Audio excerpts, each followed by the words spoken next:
Okay, it doesn't look like anyone else is going to join, so I'll just get started with the homework from last week. So from last week, what everyone was supposed to do was create an end screen for our cat for when it reaches the end of its game. So if I quickly go to the end of my game,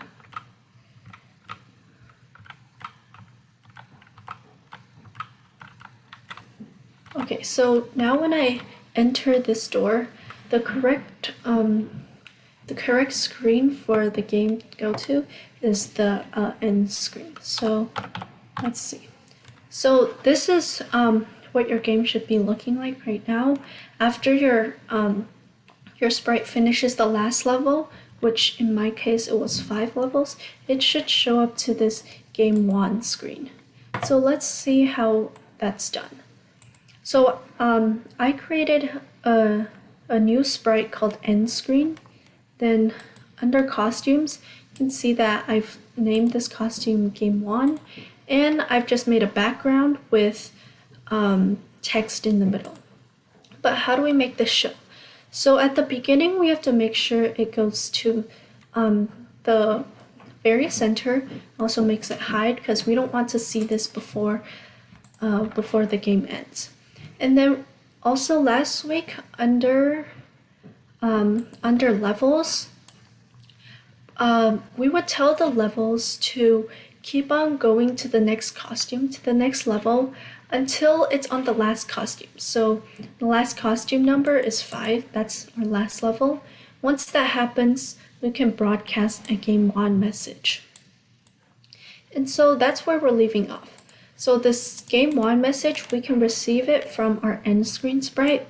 We have to make sure our sprite goes to the very front layer because remember, this is currently hidden and we don't know what layer it's on. So we must bring it to the very front layer, show it.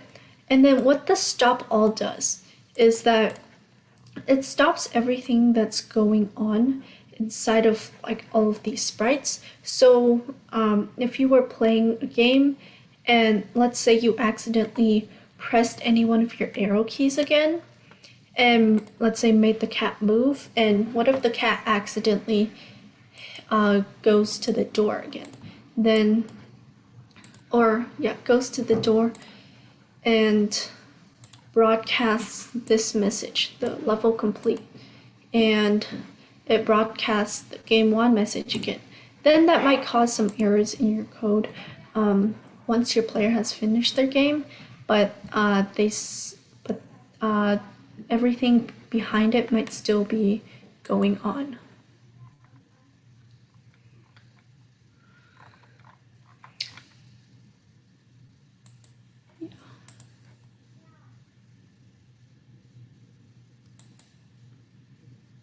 Okay, so just going to give everyone a minute to finish this, and then we can start going with finishing our game.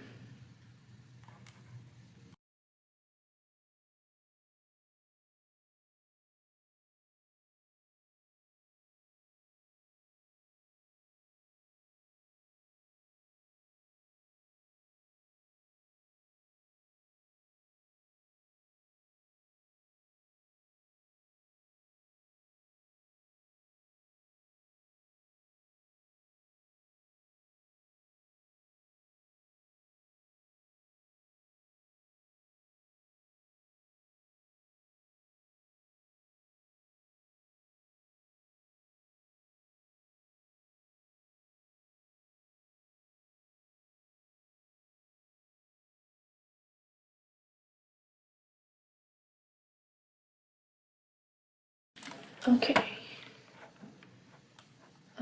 Now we'll get started with what we're going to do today. But before we get into any actual code, we're actually going to talk about the different types of blocks that are in Scratch, just to clear it up and move on with what we're going to be doing today, which is adding in more different types of blocks. So in general, these types of blocks, these cap blocks with the bump on top, they are called event blocks, like over here. And when this event occurs, then all the code underneath it is run. And remember, you can't put anything, you can't put any of these normal blocks on top of it because this is the start of a program, and so you can't have anything before the start. Then blocks like these blue blocks over here, they have a small rectangle with a connection point on top and the bottom, and they are called action blocks, and most of them should be in the first three categories here: motion, looks, and sound. And they can change where your sprite is, what your sprite looks like, and something we'll get into today is what sounds your sprite can play at any time. So next, we're going into control blocks. So these are control flow blocks, and they have this space inside, and these will control the order in which other blocks run. So let's take our if-else statement. If something in this top portion evaluates as true, then whatever's inside of the if will run. But if this is not true, then it will skip this and jump to the else. So this, all of these blocks just kind of regulate which section of code they want to run, and they can skip code if they want, they can repeat it, and that's all of these control flow statements. Next we have, notice under looks, the last three options here, we have these rounded blocks, and all of these store a number value, and they can't be connected to any of these action blocks, but they can go inside anything that obtains number value. So for example, go to xy, x 0 and y 0, those are both numbers, those are both coordinates. So we could just attach this costume number to that space because it is a rounded value with a number value attached to it. Then next are these types of blocks, the Bling blocks. Like under sensing, we have touching mouse pointer, touching color, and under operators, we have the different operator comparisons and our and or in not operators. And like the round blocks, you can't connect them to any of these action blocks, but you can put them inside of the Booleans that are over here that you have to evaluate when you pick out any of these blocks. And like we've been talking about this whole course, Booleans store a true or false value, and if something is true, then whatever's directly inside of like your controls flow statement will run. So if this was true, then anything inside here would run. But if this was false, then only the code after it would run. So remember, Booleans are much different than these number values here, because Booleans, they can only store two values, true or false, but these, they can store number values, yeah, but not anything that has to do with like word values. So I hope that was a good kind of like refresher for everyone through all of these blocks. So today we're going to be learning more about how we can use variables in this in our code, and also adding a little bit more things to make our game more of an animation. So back to our game, where we left off was we had this game one screen at the very end of our game. But there's another problem. If I run this code and I slam into the wall, our cat doesn't, or our sprite doesn't have any way to lose, right? It just keeps on slamming into the door or into the levels, and there isn't a factor telling it to say like, don't just go ram into this, and you must have a specific number of, let's say, lives in order for the cat to be able to lose in the game. So the way that we can do that, the way that we can make this cat lose is we can use a variable. So variables are pieces of data that can hold a value. So if you click on this make a value here, you can create a new variable name, and we're just going to name it lives for now. And as you can see, what pops up here is this rounded block. So remember, this rounded block stores a value. So variables, they can store a number value. Like if you see over here, even just the first two blocks of code, set lives to 0 and change lives by 1. What that indicates is lives can store a specific value, and you can also change this variable called lives.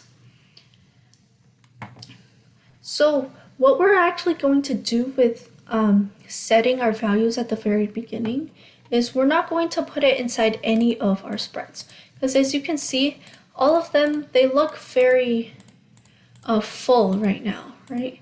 All of them have a lot of code packed into them.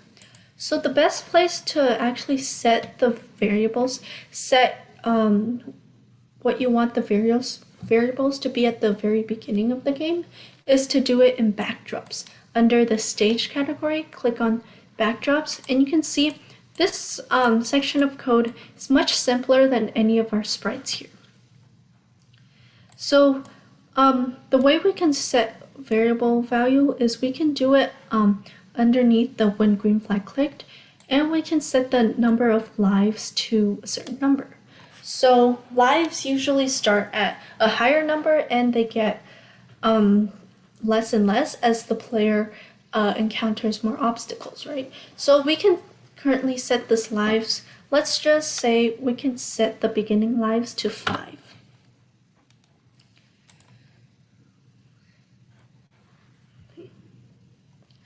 But now when I play it, this lives variable shows up on our menu screen, and we don't want it to show up until the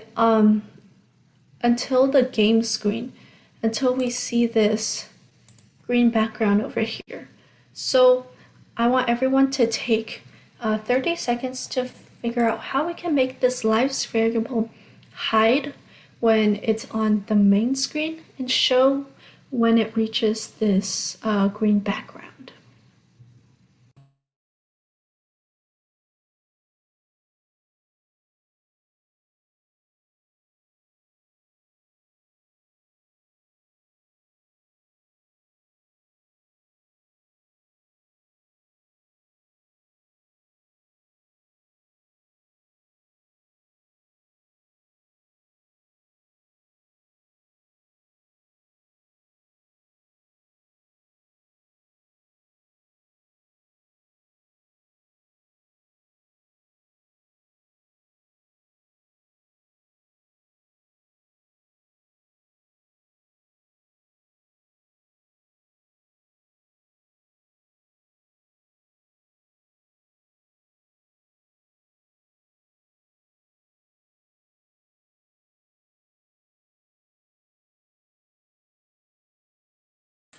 Okay, so in order to make our lives variable hide on the main screen, all we have to do is just bring out this one hide variable lives at the very beginning and bring it here. And remember, under events, we have this block called when backdrop switches to. So right now I'm on the right now it's selected to the menu screen, but I want something to happen when the backdrop switches to the game screen. So what do I want to happen when the backdrop switches to the game screen? I want the variable lives to show up, right? So now if I play my game, you can see that now the lives shows up when we start playing our game and not any time before.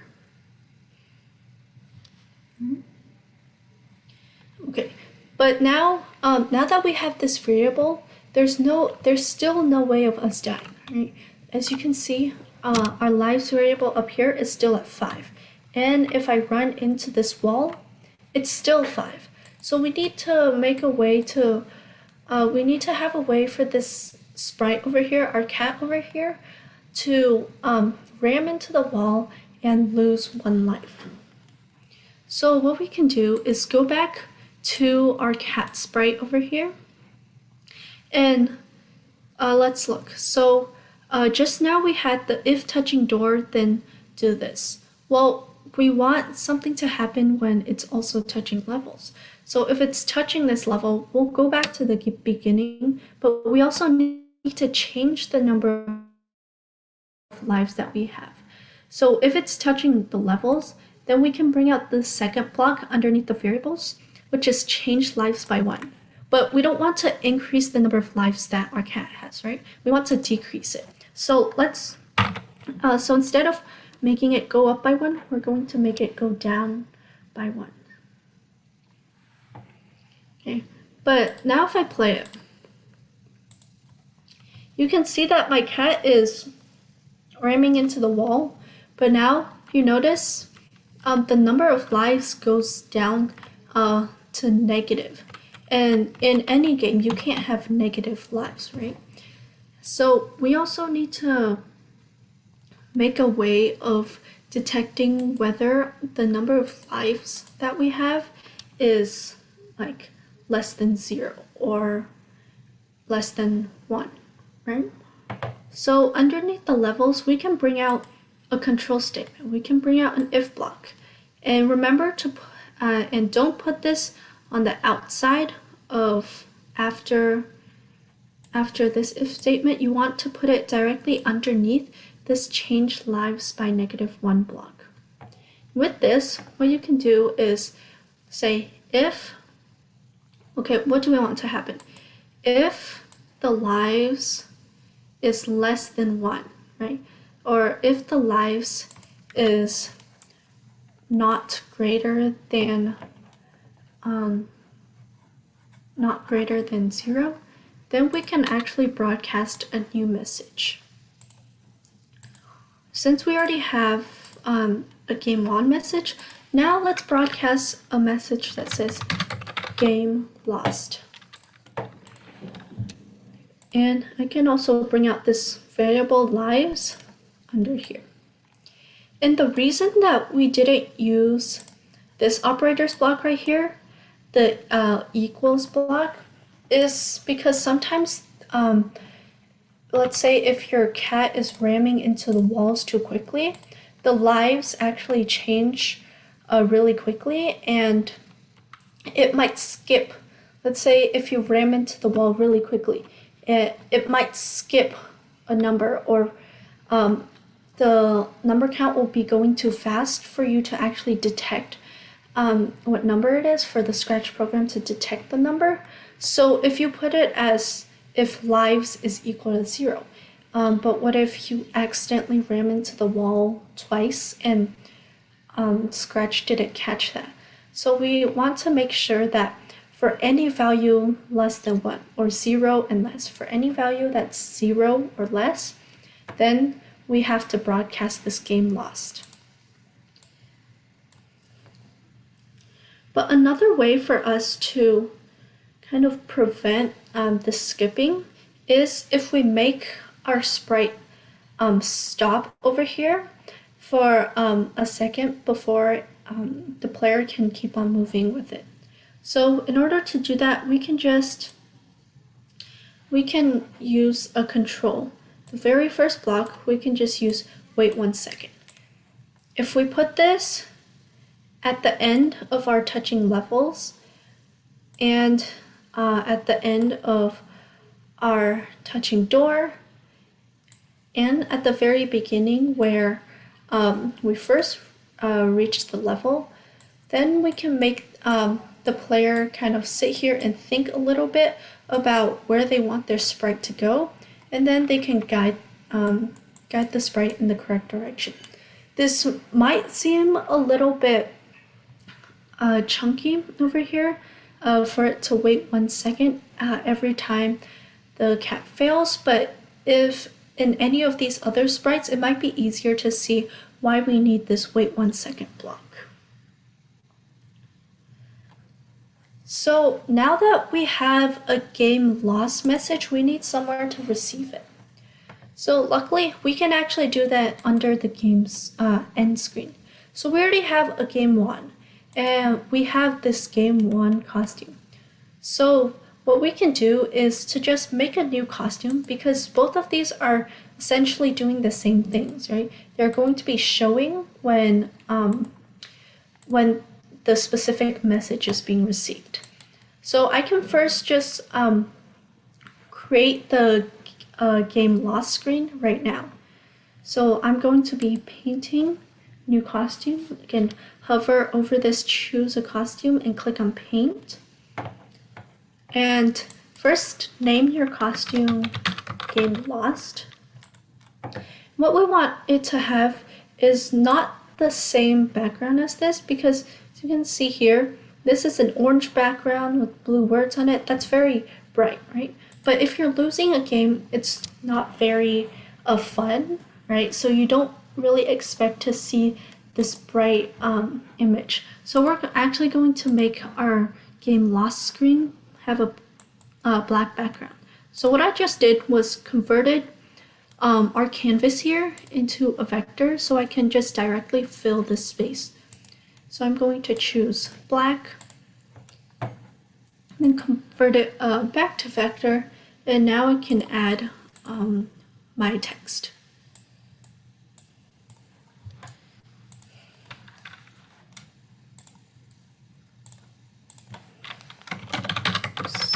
Alright, game lost. Remember you can resize the text if you want and bring it to the center.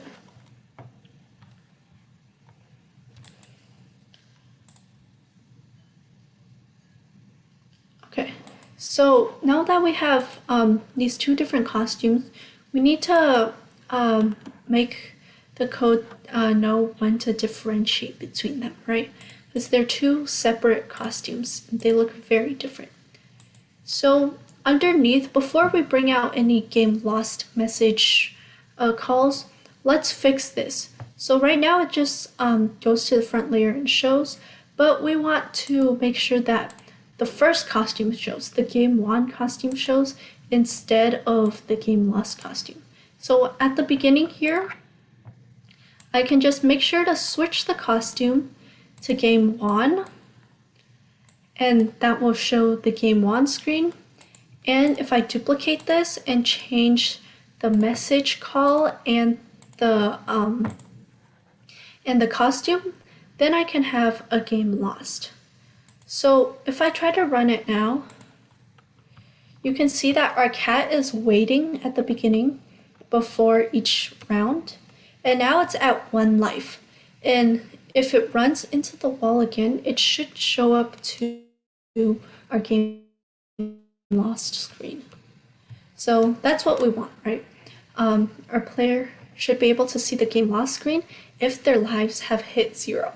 But they should also be able to see the game won screen if their lives, if they complete the course and their lives are still a positive number.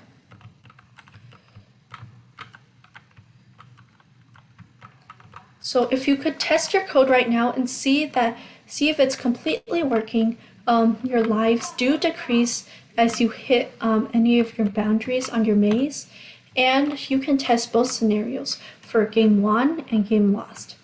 So for game won,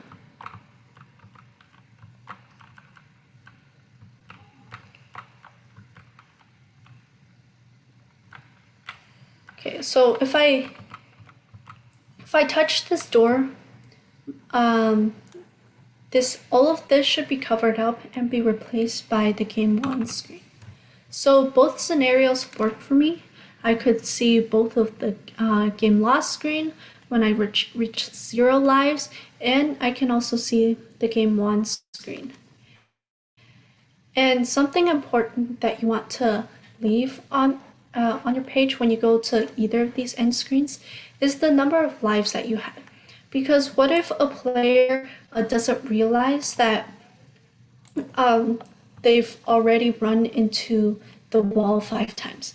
Then that end screen might come as a surprise, right? So if, let's say they run into the wall 4 times here, and for the next few rounds, they're pretty okay. So they made it through the second round. Then for the third round, let's say they accidentally hit this small circle right here. And then they don't know why they got this game loss screen. But if they look up here at the number of lives that they have, then they know that, oh, okay, so maybe I hit the walls too many times, so now my lives are 0. Right? Okay, so going to give everyone a little bit to finish up this code, finish creating all of these costumes for your end screens and also the code.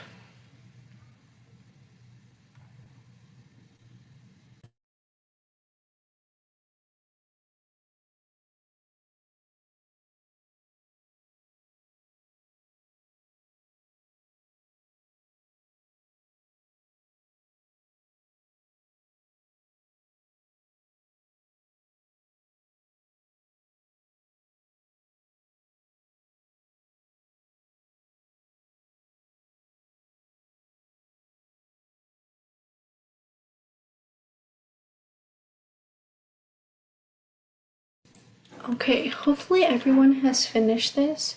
So now what I want everyone to do is actually transfer all of these like movement detections over to our other sprites. So if you notice right now, our cat can detect both of these. It can detect the wall and the door. But if you go into any of these other sprites,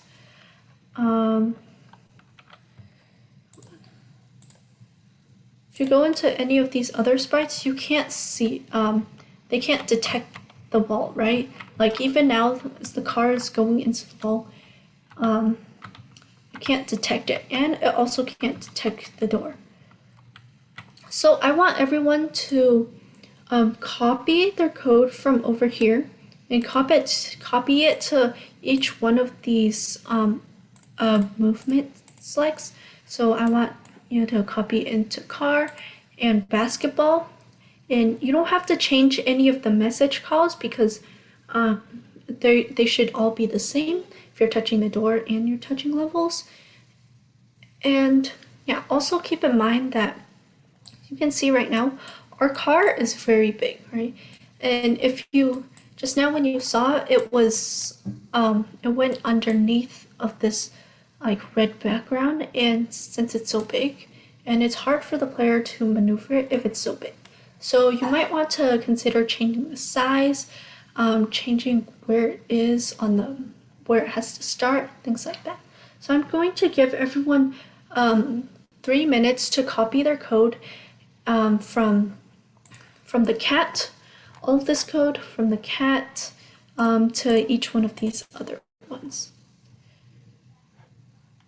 And not sure if you guys need a refresher, but I'm just going to go over how to copy something. So I'm just going to bring out this section of code. When green flag click, move 10 steps and turn 15 degrees. To copy this into any of the other sprites, all you have to do is to just drag it over here and make sure the specific sprite is wiggling, and then you can drop it.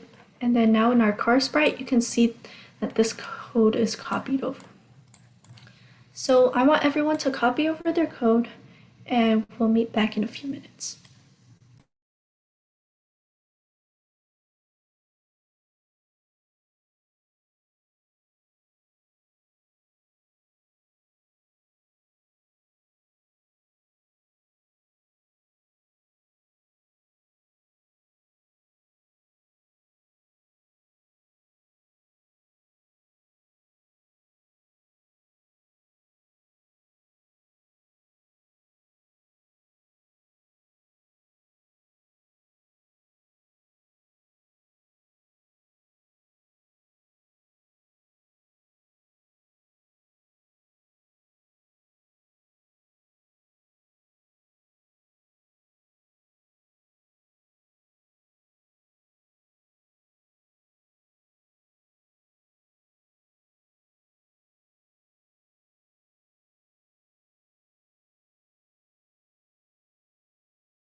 Okay, that should be enough time. I'm going to go over the like what your code should have right now. So this is a little glance at our cat sprite. For the car sprite, it's the exact same thing. I copied these two if statements over here up until this wait 1 second. I copied this into each one of the sprites, and I also copied the size because right now you see our car is very big, so I wanted it to be a little bit smaller, and also for it to go to the front layer, so it's not behind this red wall. And also I put a wait 1 second block here to make sure that this car, the player has some time to think before it moves the car. And same with the basketball. So for the basketball, this wait 1 second is more applicable because if you see here, this mouse movement button is all the way over here.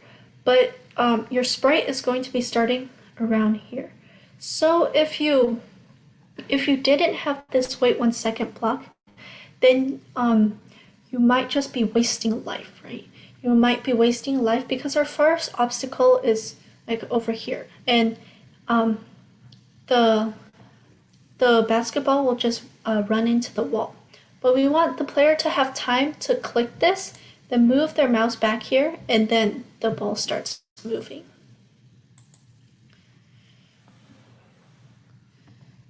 Okay. So, does everyone have kind of this general layout of their game?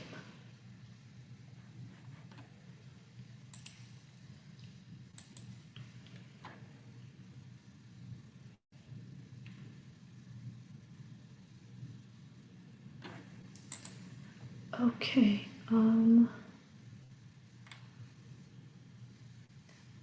Okay, since there are only 3 of you, I'm going to send all of you to one breakout room. So you'll just go into one breakout room, and yeah, and then you can test your code with each other and see if there's anything wrong with it. And you can also share your game with each other and see who can get through all the levels, things like that. So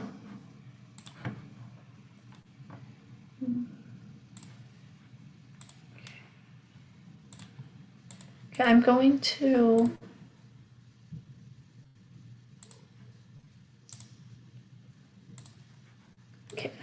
open the room, and you guys should be able to join.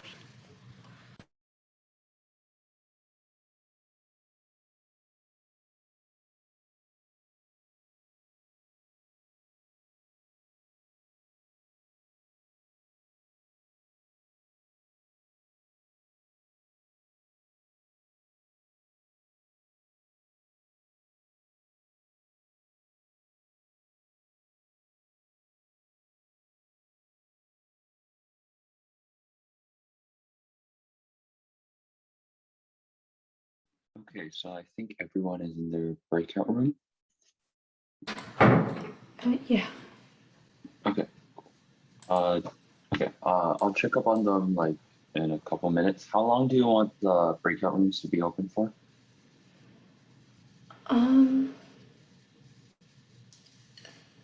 think maybe like 10-15 minutes, just so they have time.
Alright, everybody, welcome back. Hopefully, you had a fun time playing each other's games.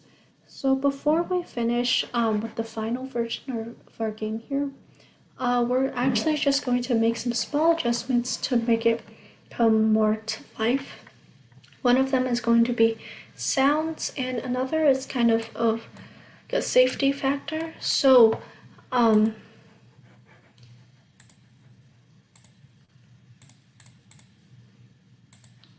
notice under your game end screen sprite, we have these stop all blocks, which is to stop all of the movement in our sprites. But sometimes there might be errors with that, and it might not actually stop everything. So in order to prevent any broadcasting errors, what we're going to do is very simple. So we're just going to bring out two when I receive message blocks.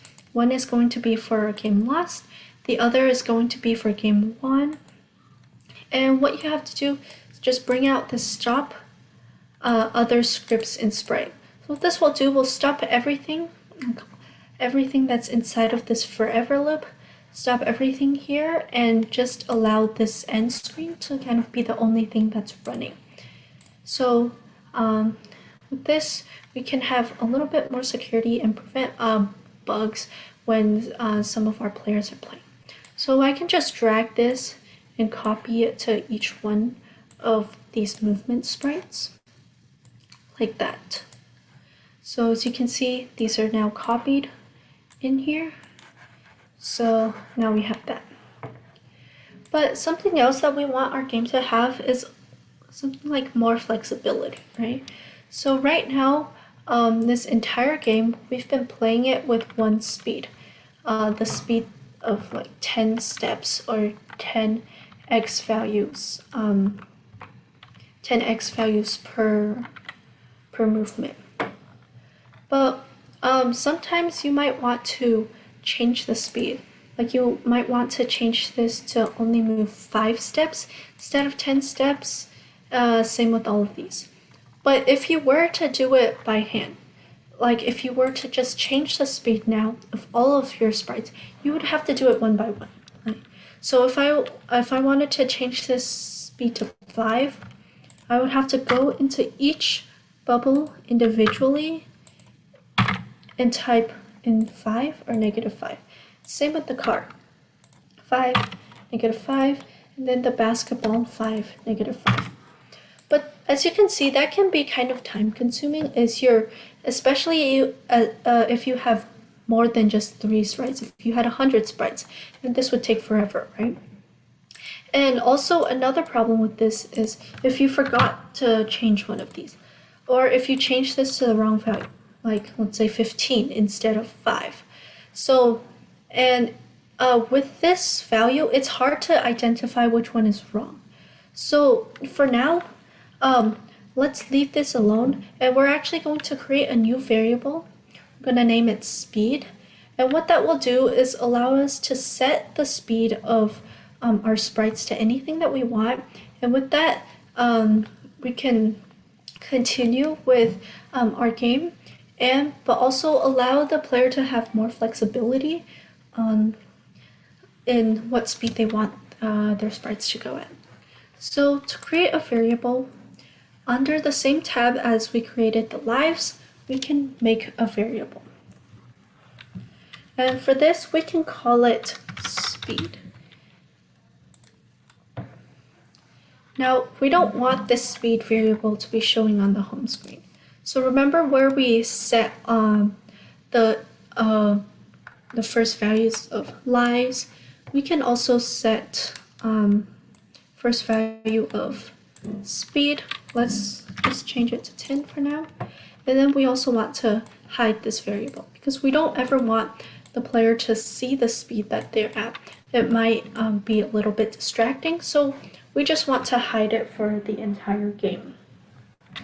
So now that we have this, we don't really have a use for it because we don't have, we've only set the speed variable. We're not really doing anything with it. So in order to make this speed the same speed as for all of these, all we have to do is drag this round bubble, remember this holds a number value, and drag it into these. But as you can notice, some of these values are negative. Right? One way to make the speed negative is to multiply it by -1. You can multiply the speed by -1. Or what I can do is take 0 and subtract it from speed, right? So I can either do speed times -1 or 0 minus speed. So I want you to do this to all of your movement values. But for these values here, the turning values, you can just leave them as 15 degrees because we won't be changing the turning values. Let's bring that there.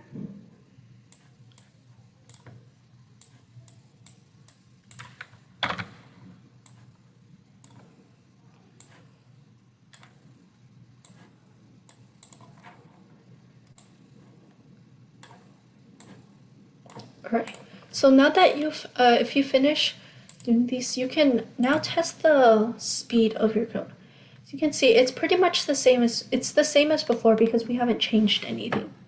But what if I wanted to change the speed to something a little bit slower, maybe 5, half the speed. Now let's see how it would move.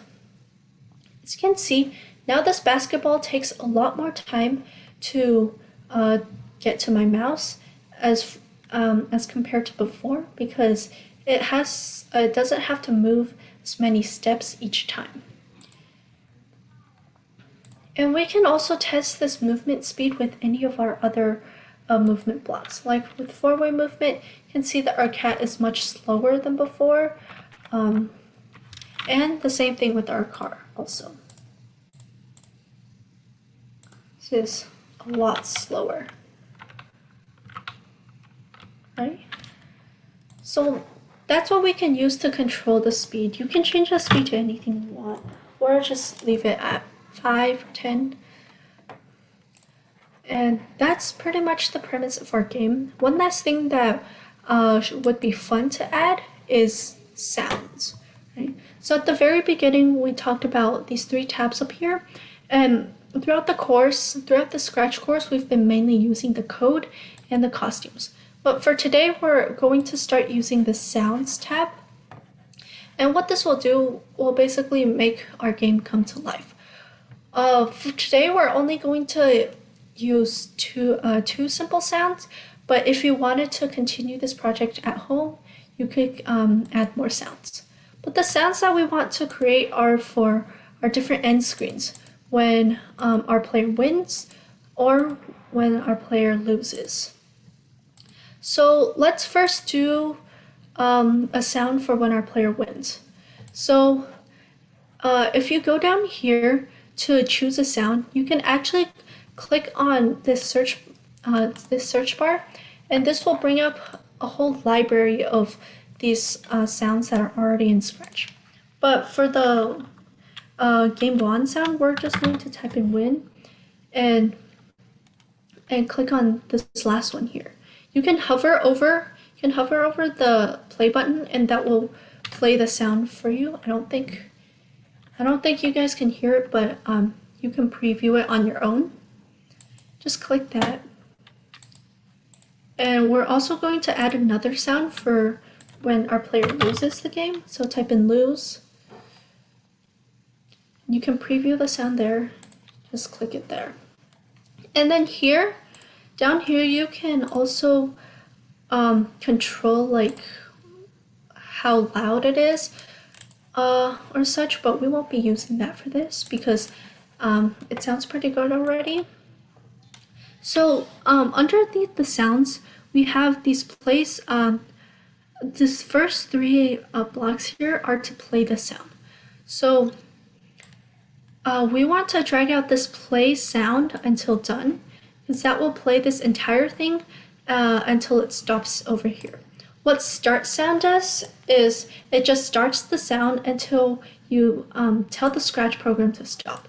And we don't really have any place for it to, let's say, stop the sounds. So we're just going to make it stop after it plays once.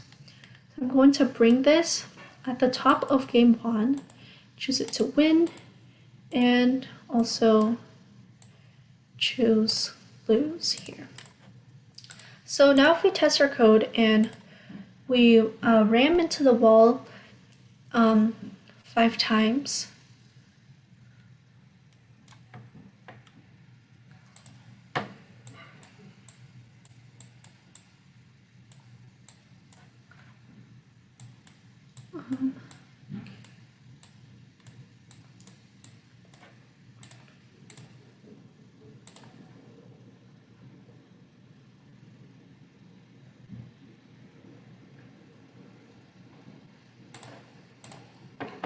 okay, let's go.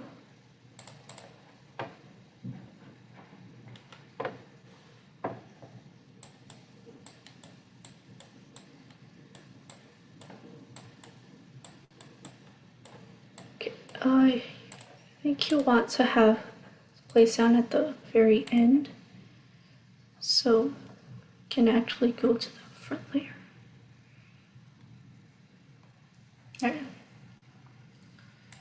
So you have to make sure to actually show it in this order so that we can play the sound only after this goes to the very front layer, and after that then we can stop everything that's going on in our code. So obviously what we just did was added 2 sounds, but if you wanted to, you could also add more sounds to like your buttons. If you wanted to add a sound to when you click the button, you can do that. But right now we don't have any sounds for these. We just have the 2 sounds. But yeah, pretty much now our game is complete. So we have successfully created 3 different movement types to correspond with 3 of our sprites: the cat, the car, and the basketball. And we've created an animation basically with our game.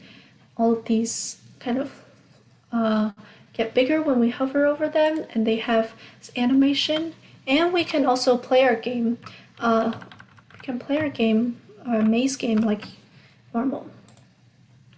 So before we end like our class for today, I just wanted to go through any blocks that we didn't talk about during this course, or any blocks that aren't used very often. So under motion, we talked about most of these except for these ones on the bottom.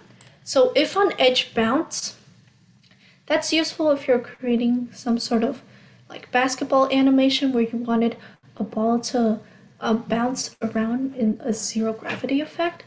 Then you could make it go to a certain place, and then if it's on that edge, then bounce to another spot.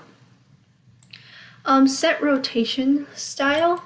So this is similar to the movements that we had here. So left, right would be our car movement, because it can turn left to right, but it can't like turn up and down.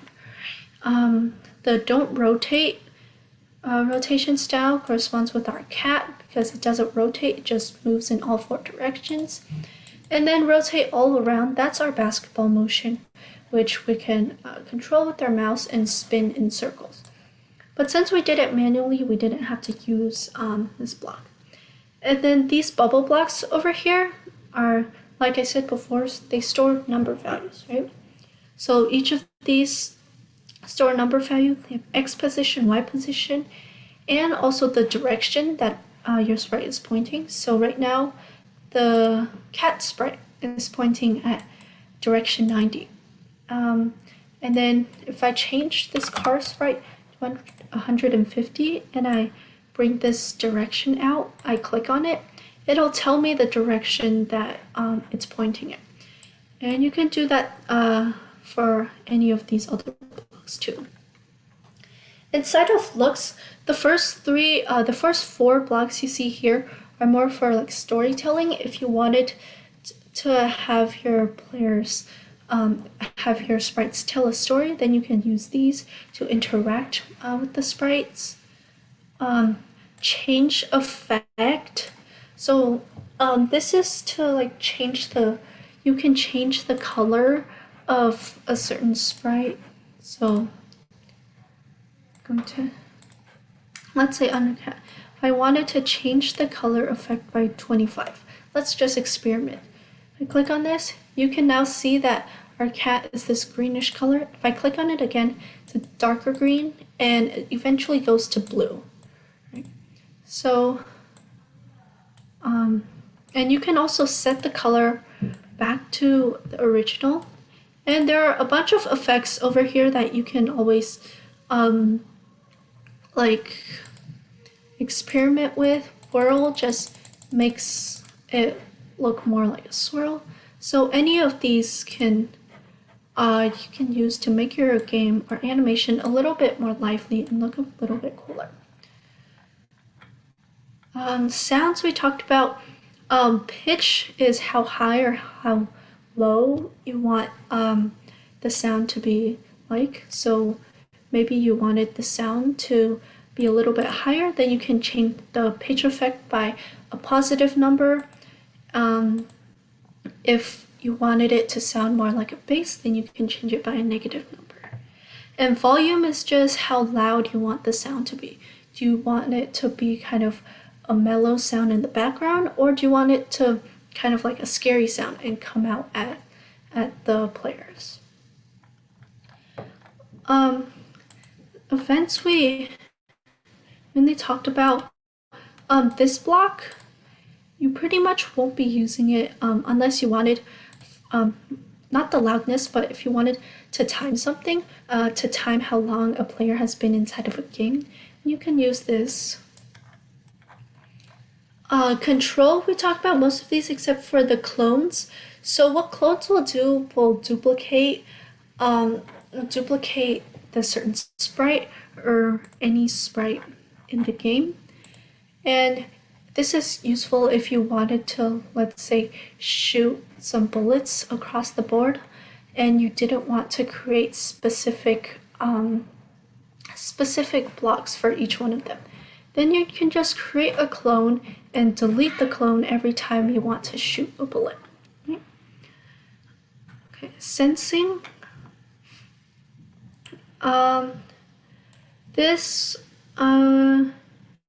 Talk about those ones. This ask, what's your name and weight? And this is kind of for like if you wanted to do trivia. You can ask a question here and then wait for an answer. And if that answer is correct, then you can do something. If it's not correct, then do something else. Set mode draggable versus not draggable. That just allows you to drag your sprites across the board if you wanted it to, but you don't really have to do anything to that. And all of these you pretty much won't be using, except maybe if you wanted to use username to kind of create a leaderboard, things like that. But all of these pretty much won't be using. In the operators down here, these four over here are more complex, like coding concepts. Typically use them if you wanted to, let's say, combine specific codes together and you wanted to know how long that code is and if you can make it any longer, things like that. For these ones, they actually won't come out as a number value, and instead they'll come out for this join. It will join apple and banana together. So your outcome would actually be apple banana joined together. So for the outcome from that, it would be apple banana, like I typed in the chat. And this one will also not return a number value. It'll return the first letter of whatever word is here, which is apple, length of apple. This will tell you how long your word is. And then this is like a Boolean block like we saw before. if this word contains a specific letter. Okay, the ones down here are more complicated math concepts. So for the mod, it returns the remainder of your values. So let's say if I had 10 mod 5, that would return 0 because there is no remainder in this. But if let's say I had 10 mod 3, 10 divided by 3, that doesn't go in evenly, right? So 10 mod 3 would come out to be 1 because there's one remainder when you divide 3 by 10. Round, this is to round a decimal value to the closest whole value, like 24.6. It would round to 25. And then this is just a bunch of more complicated math concepts that I think are probably too advanced to talk about right now. But this would be useful if you wanted to create some like real life math problem. If you wanted to create it in Scratch and see how to solve it, that's probably useful for that. So that's all of the blocks that are in this Scratch interface. I hope this was kind of a nice project for everyone to go through this game together, this maze game together, and learn pretty much all of the blocks here. So for next week, it's going to be our last session.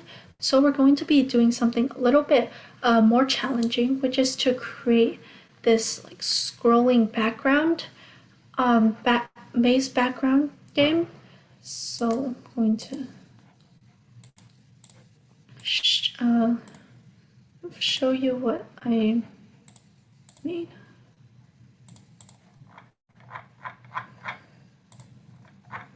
So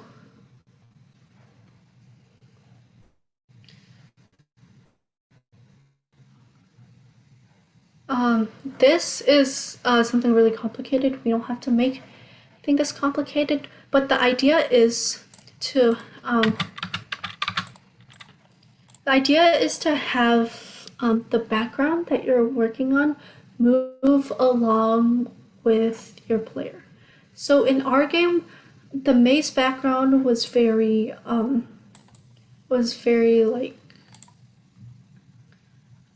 it was very still, right? The background didn't move at the same time that our player moved.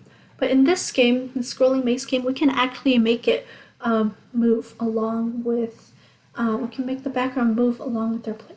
So we're going to learn how to do that next week. But for now, here's an example of what I mean.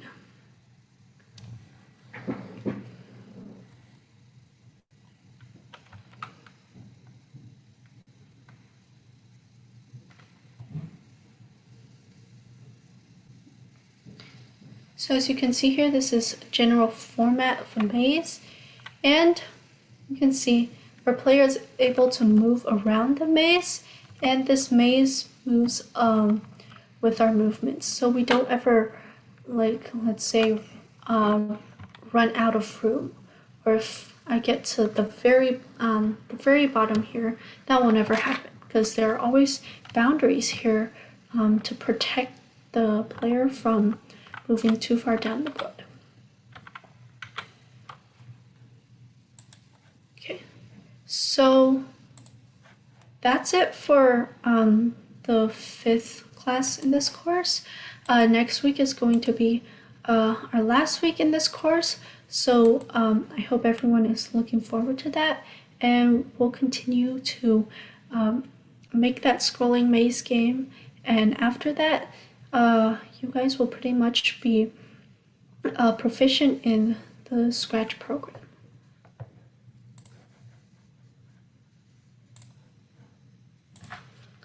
So I've shared my project link in the chat for anyone who wants to access it at any time. But if anyone here doesn't have any more questions, feel free to go, and yeah, have a great week.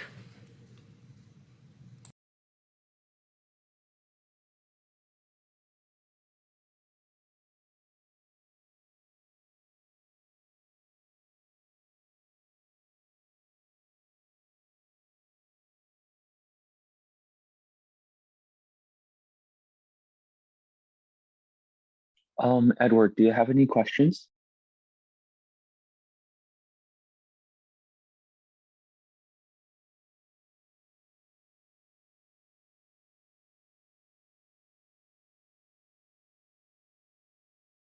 Okay, so now everybody's gone. We can do our evaluation. So firstly, just want to apologize. I forgot to go yesterday, to the class. I also had Okay, that's something fine. like during that, so it was a bit complicated. Um, yeah, so I think so this is the second to last class. Do you plan on like doing a big project for like the last class, or like just finishing up the game and then we'll just be done with it? Yeah, we've finished up the game. Next week, yeah, I'm just going to do kind of a bigger project with them, and then that will just kind of end our time here. Okay, cool. But yeah, we should be pretty good for the rest of this course. Okay. In that case, then I guess I'll see you next week. Yep, see you on Sunday.